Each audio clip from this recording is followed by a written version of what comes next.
Okay, I will begin. Hi, everyone. Thank you for joining. This is our September meeting for the customer call. We have a couple things to go over.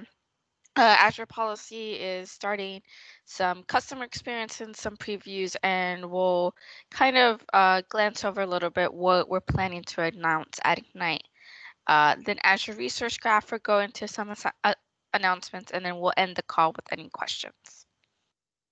Can everyone see my screen and hear me okay? Yep. Cool. Okay, so I will start with the customer cohort. So Azure Policy is so happy to announce we're going to start doing cohorts on 3 different topics on policy language. So this is around authoring custom policies and JSON policy as code. So leveraging your policies in a deployment manner, whether that be through GitHub, workflows, or through Azure DevOps, or whatever else you might use, managing these at scale. And the third cohort will be around creating AKS custom policies in Rego. Policy language and AKS policies are for NDA customers, but we're more than happy to have any of you guys join and be a part of this. We're really looking to just get feedback on these areas, discuss roadmaps and possible features, and obviously being part of this is just a great way for us to have these one-on-one, very centralized focused meetings around this and get you guys' feedback. The links are on the slide, but I will post them in the chat shortly. We are looking at a time commitment of about 5 one-hour meetings with the possibility of having, one-on-ones with the policy team on this. Cool.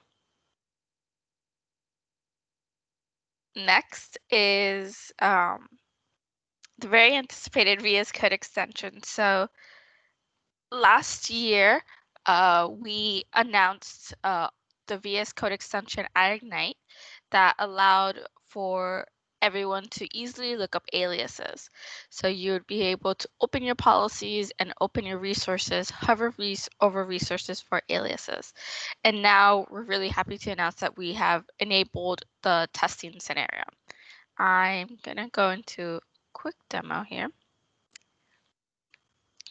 So this new version of the VS Code extension is available only through the VS Code Insiders build.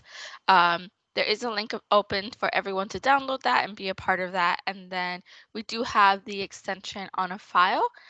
So I had put in the slide, if I go back, the link to just give me your email and I'll be able to forward everyone the information regarding to that.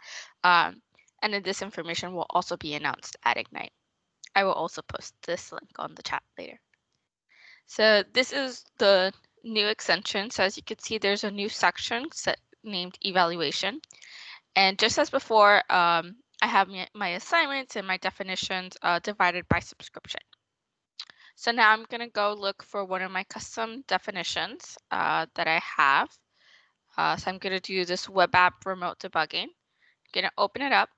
And I know I want to test on this. So I'm going to pin it just to make sure that as I click around, VS Code does not erase it. And you can see that right here, it's popped up into my evaluation tab. So that's my definition. I'm going to go look for the assignment of this. And once again, open and pin it. And then last, but certainly not least, I'm going to go in to look for my actual web app. So I'm going to go through resource providers, web, sites, and here we go. This is my web app. And then I pin it down and I have all 3 resources. So this is .pd.json is the actual definition, .json is assignment, and then this is my resource.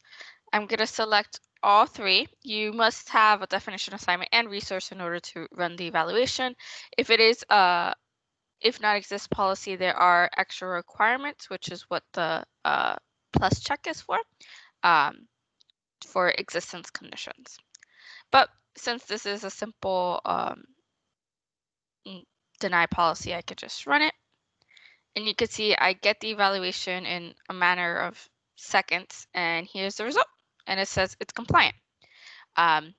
So right now, the private preview does work for definitions that are not, so these definitions and assignments are deployed to Azure, but the VS Code extension will work for definitions that are not deployed to Azure, and it will work for assignments that don't have parameters that are not deployed to Azure. So if your assignment has parameters and it's not deployed, it will throw an error, but we are working on the fix and we will have that by Ignite. So you don't have to, if you're testing your definition or testing your assignment and not deployed, you will still be able to do the evaluation. Cool. Now I'm going to jump back into the slides. So here you can see that this is the ak.ms/policy VS Code, just to get that information as to doing that. Now I hand it off to Naya. All right, thank you, Kimberly. Hello, everyone. Good morning. So we are also looking at our modify effect, just to be on the same page, the ability to add, remove, or modify, or update rather, your properties and tags on certain resources. So this is obviously enabled for tags as well as the properties listed here, and we're looking to expand that pool of properties to have this enabled for. So we're looking for your input. If you are willing to click on the link, I can go ahead and put it in the chat in a moment. And essentially, it has some options for you to select the properties that you would like to see this enabled for, and allows you to actually put a separate option that isn't listed there already. So. And just a quick comment, we recently enabled the two properties on the storage account, one for HTTPS traffic only, and the other one for the anonymous public access.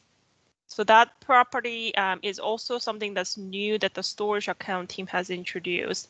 As many of you are familiar, there's a setting on the containers for the storage where you can make the container accessible through anonymous access. And it's been some of the well-known security risk for some of the large enterprise customers. And so we worked with the storage team, and storage team introduced a new property on the storage account level, where when you disable this, it overrides all of the properties that you've set on the containers level. So you can disable the anonymous public access at the storage account level, at which point all of the containers will get disabled.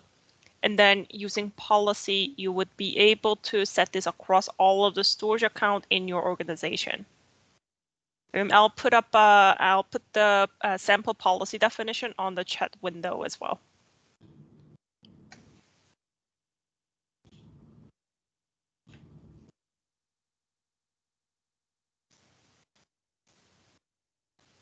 Okay, and then the next one is around pre-Ignite announcements. I won't go into too much detail, given that that's really what the Ignite conference is for. This year, we have a session for governance, and so we will be going through different services within governance, such as management group, resource graph, policy, change history, that sort of stuff. But for policy service specifically, we do have a few features that we are aligning to be launched at Ignite. There's more that I cannot share on a non-NDA forum yet, but there are more features that we're currently working on.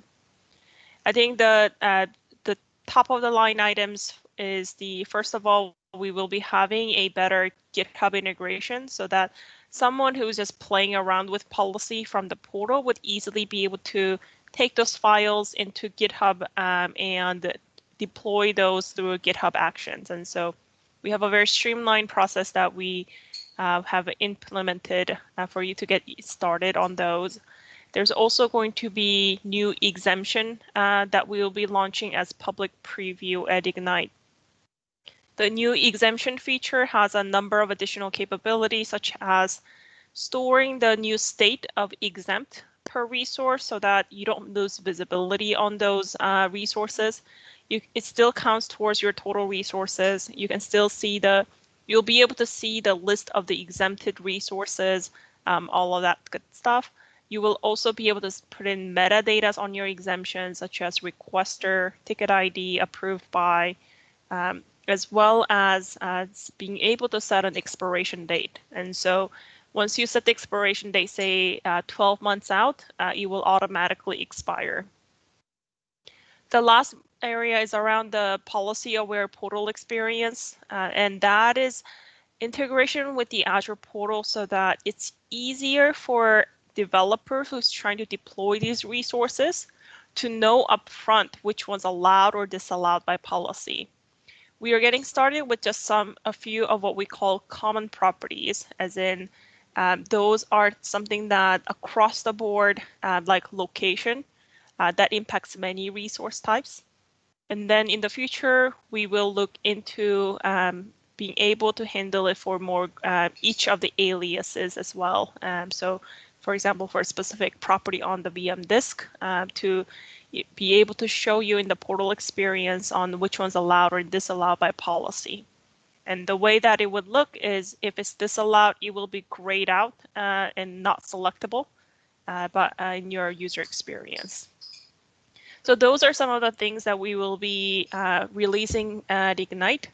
The Ignite session will be more focused around kind of the direction that is headed for the governance services, including policy. So yeah, we look forward to have you joining us at the Ignite session. We will be dedicating a time at the end for live questions and answers. And as the session goes on, all of us will be available on the chat window for answering any questions you have.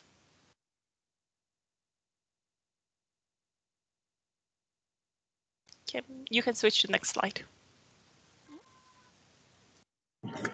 Tigran? Yes. Hi, guys. So I just want to provide you a short preview of what we will be announcing at Ignite as well around Azure Resource Graph improvements. For those who are familiar with Azure Resource Graph or not familiar with Azure Resource Graph is a service that provides you ability to perform exploration at scale, exploration of all your resources. So we basically, last year we enabled it, we GA'd this service, and it's exposed in several places. One place is basically Azure Resource Explorer. I will do a short demo of that. What happened there, initially when we started, we enabled a set of resources, but the way ARM designed, not all resources were enabled. And we are working towards enabling more and more resources to make it available to be retrieved in Azure Resource Graph. So example that I would like to show in Azure Resource Graph Explorer. So virtual machines were enabled from day one. However, the power state of virtual machine wasn't available initially because the way it's designed in ARM, it's an extended property. So this was most desired property on user voice. It got the most votes, and we basically enabled in that. It's already accessible. You guys can run this query. When I will run this query with properties extended, so this will return all virtual machines by power state, and you can see how the breakdown of all virtual machines in your environment. I will be sharing the documentation about this. This is kind of one of the major, it seems simple, but we did a lot of work with CRP team to enable that because power state is constantly changing, and we had to make sure that we always, when we return data, it's up to date. That's one of the big changes that we basically gonna have already in the system. That's in preview mode. Now, in addition to that, this Azure Resource Graph Explorer gets a lot of improvements. We basically started giving more and more resource types exposed here. So you may, if you follow this, you may see there's like more proxy type resources, like security resources appears here, and other type of resources. In the future, you will see the list are growing.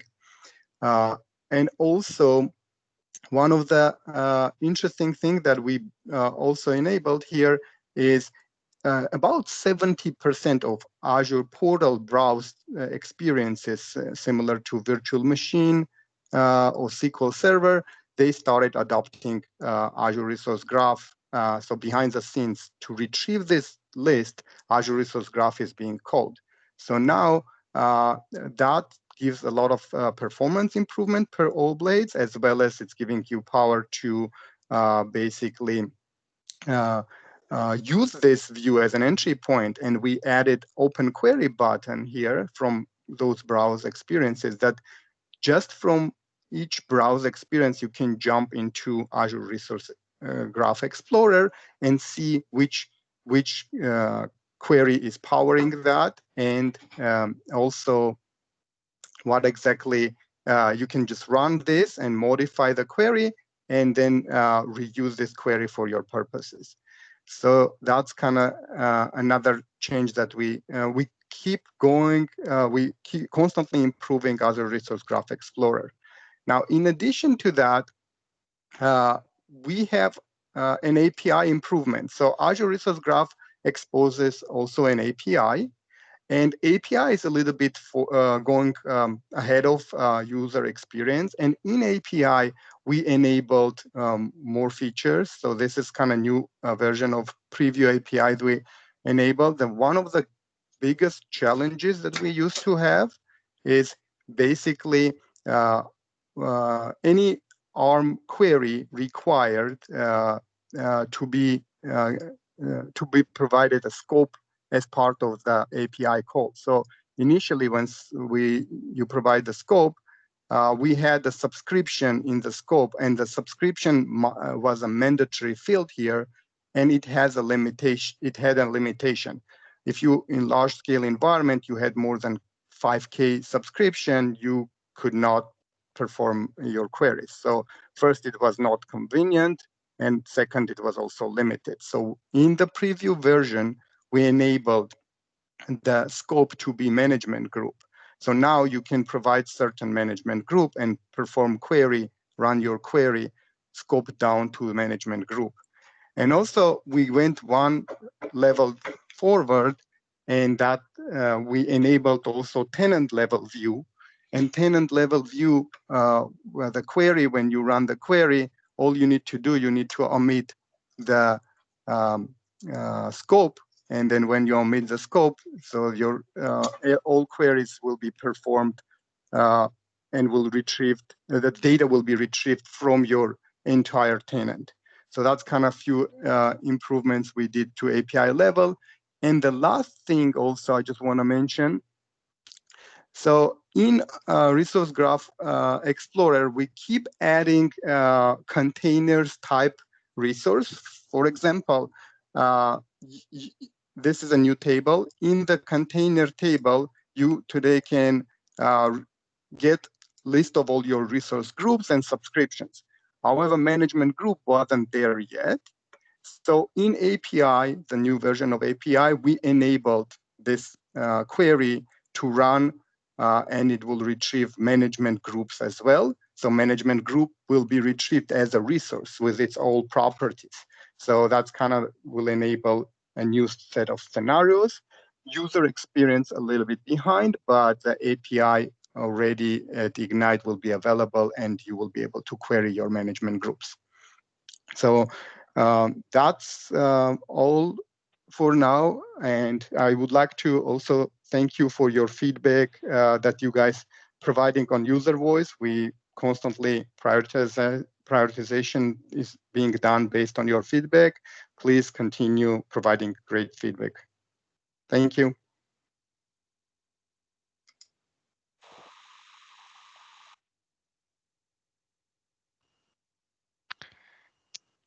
Cool. Thank you, Tigran. I will now open the floor for any questions that anyone may have.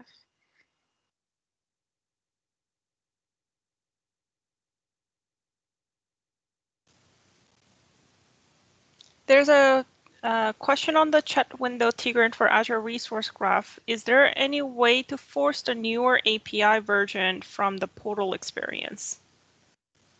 At this point, the portal experience, each user UX piece should adopt new API. So it's not straightforward. There is no way right now to do that.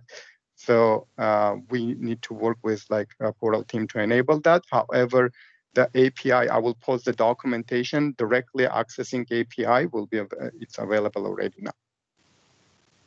And then for the management group support, are we having the portal experience by Ignite? Or is there a timeline for that, Tigran?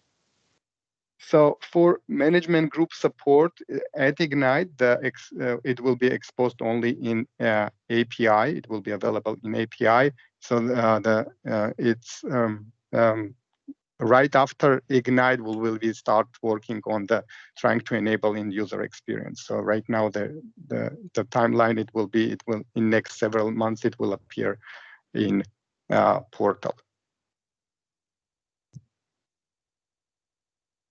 And also management group experience itself gonna eventually adopt the Azure Resource Graph based backend. So that's also on the roadmap. So I don't have exact timelines around that, but we will be working on that. And then management group user experience will not only be faster, we will be doing more improvements around that to show the hierarchy, and more features will come to management group view as well.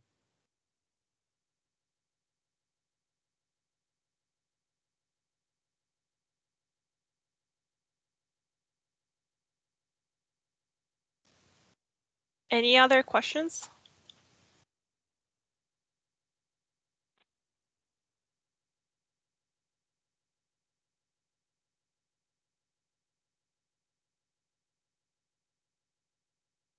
Okay, I'm going to take that as a no. Thank you everyone for joining the session.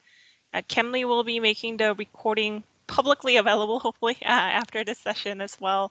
I think the time zone makes it quite difficult for us to have a session that works for the time